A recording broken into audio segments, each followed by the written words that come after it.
Welcome to this explainer. Okay, today we are diving into something that literally affects every single one of us, every single day. We're going to look at the fascinating and honestly largely unseen evolution of modern data extraction.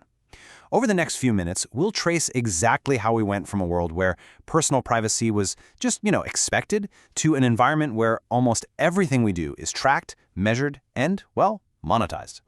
But first, I've got to ask, have you heard the story of the boiling frog? The basic premise is this. If you drop a frog into a pot of boiling water, it's going to instantly jump right out, right?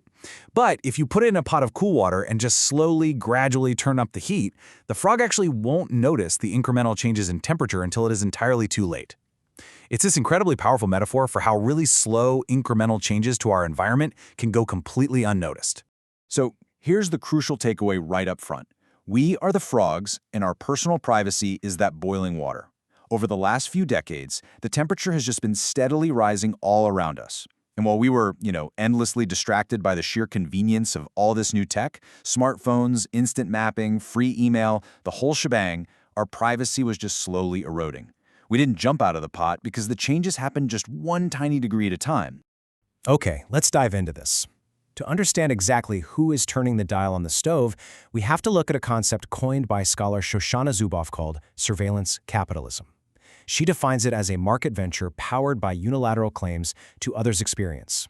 Now, what does that actually mean in plain English? Basically, companies figured out that they could take our everyday, mundane behaviors, our web searches, where we walk, our daily routines, take all of it, without really asking, and use it as the raw material for this massive commercial project. Part 1. The cool water. When privacy was the baseline. It is so important to remind ourselves what the early digital age actually felt like, because honestly, most of us have forgotten. Back then, privacy wasn't some luxury add-on. It was just the baseline expectation. We can see the early seeds of data tracking here, but they absolutely coexisted with a strong presumption of your individual rights. Like back in 1994, Netscape developed the first web cookie. Originally, that was just a simple tool to pass info back and forth, so you didn't have to keep logging into a website. Even early tech innovations like the Aware Home project in the year 2000 imagined this amazing futuristic smart home, but it naturally assumed absolute user privacy over that data.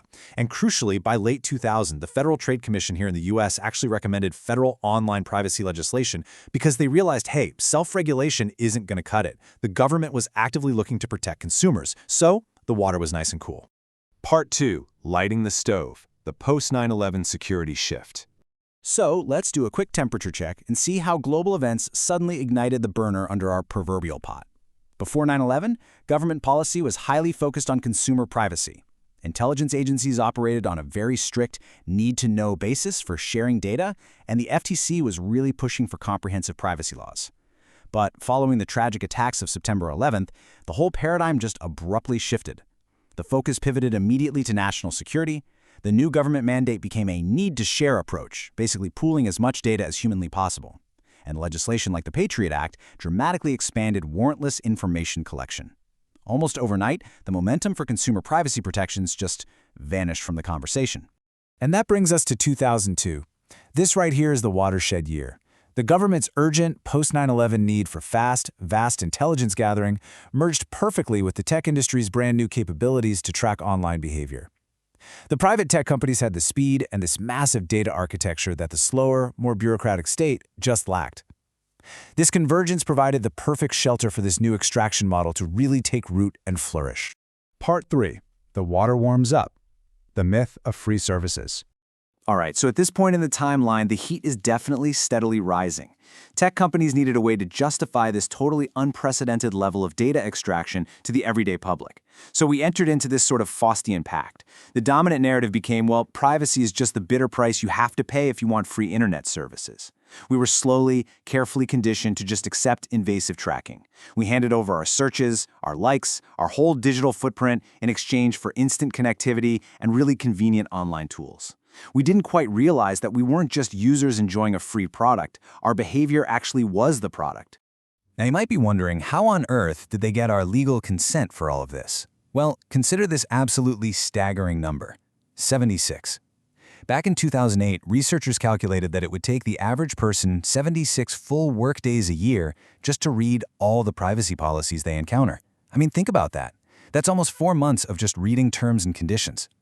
These agreements became deliberately exhausting, overly complex, and essentially unreadable, setting up a system where we all just sort of blindly click accept and move on. And we look at the timeline, we can trace the escalating data grabs that naturally followed.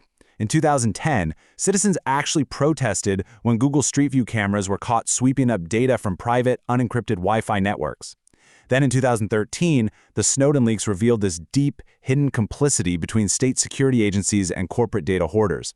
By 2016, tech firms crossed a massive frontier by deciding they were going to combine anonymous browsing history with personally identifiable information. And then in 2017, a notable legislative shift occurred when the U.S. Congress overturned previous broadband privacy rules. This legally allowed internet service providers to just sell their customers' browsing histories. So yeah, the water was getting very, very hot. Part 4, the dispossession cycle, the corporate playbook. And this brilliantly illustrates the exact corporate playbook that tech companies use to turn up the heat without the frog jumping out of the pot. I find this cycle absolutely fascinating because it explains the mechanics of the last 2 decades perfectly. Step 1 is incursion. Companies just boldly push new boundaries into undefended personal spaces. Then comes Step 2, habituation. Basically, as investigations and lawsuits drag on at the notoriously slow pace of democracy, tech moves at lightning speed. We just get used to it. We grow numb. Now, if public outrage actually peaks, we hit Step 3. Adaptation. The company issues a very public apology, they promise they want to earn your trust back, and they make some superficial internal fixes. But then, and here's the kicker, comes Step 4, redirection. The tracking doesn't actually stop, it just quietly continues under the guise of new features or updated terms of service. It is an incredibly effective system designed to carefully manage and dissipate our outrage. Part 5. The Rolling Boil, the Era of Normalized Extraction. Which brings us right up to the present day. And I gotta warn you, the water is at a rolling boil around us now. The surveillance we once fought against on our computer screens has completely infiltrated our physical, tangible world. Welcome to what sociologists are calling the leaky home and beyond. Get this, we have smart TVs tracking our viewing habits frame by frame. Interactive toys, like there was this doll named My Friend Kayla, acting as supply hubs and literally recording children's voices. We have smart beds logging intimate biometric data like heart rates and breathing while we sleep. And if you step outside, autonomous vehicles are out there mapping our daily mobility routines and recording in-car conversations. The extraction has become totally inescapable. Now, what's really interesting about this slide is how our psychology is adapted to this boiling water. Recent studies show a really stark contrast in our reactions. On one hand, many people still express acute anxiety and fear over the idea of their smartphones secretly listening to their conversations. But when it comes to autonomous vehicles, users demonstrate almost total resignation. They just accept that the car is tracking their every move, location, and conversation. Why the difference? Well, it's because the baseline of privacy has dropped so incredibly low that being monitored in a smart car just feels like a natural continuity of our already surveilled lives. We have been successfully conditioned into digital resignation. And all of this brings us to a rather chilling realization, which is perfectly captured in this quote from Shoshana Zuboff.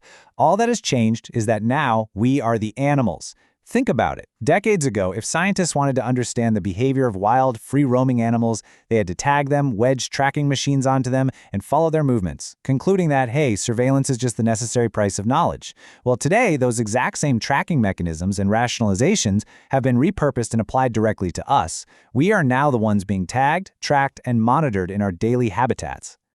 So I want to leave you with this provocative final thought.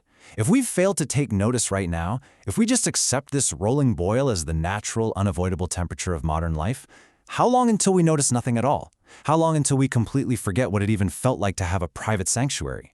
Look, the technology isn't going anywhere, but our awareness of it, that is entirely up to us.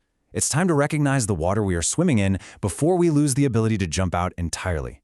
Thank you so much for joining me for this explainer. I really hope it sparked some serious curiosity for you. Keep learning, and whatever you do, keep your eyes open.